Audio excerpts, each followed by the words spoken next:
តោះđây ប្រហែលបងប្អូនអរគ្នាសម្រាប់ថ្ងៃនេះខ្ញុំនិយាយពីរឿងជំនួយភាគច្រើនណាជំនួយភាគច្រើនគឺជំនួយអ្នកក្រុមហ្នឹងណាអ្នកដែលនៅក្បែរផ្លូវនឹងគេថាជួរមុខអញ្ចឹងណាបងប្អូនអត់ដែលសិក្សាពីរឿងអ្នកជួរមុខនិងជួរក្រួយច្បាស់ទេហ្នឹងហើយសម្រាប់ខ្ញុំ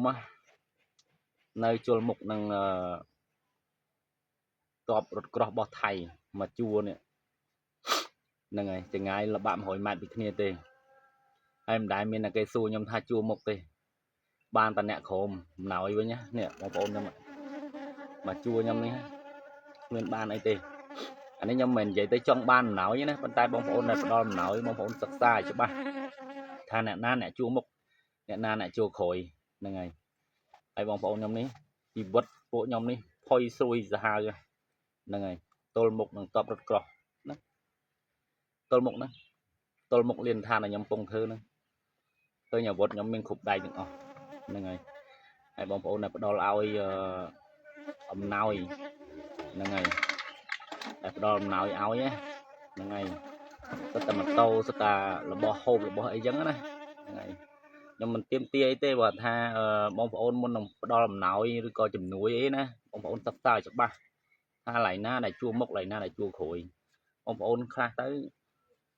ផ្ដល់អំណោយជូនហ្នឹងហើយខ្ញុំដឹងថាបងប្អូនបានបនហើយធ្វើចឹងបានមានចិត្តសប្បុរសធម៌ហ្នឹងហើយ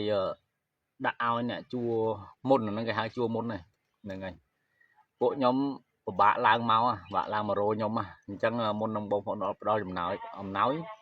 សិក្សាច្បាស់ពីអ្នកជួមុខនិងអ្នកជួមុនហ្នឹងហើយពួកខ្ញុំនៅមិនបាន150ម៉ែត្រពីគ្នាទេ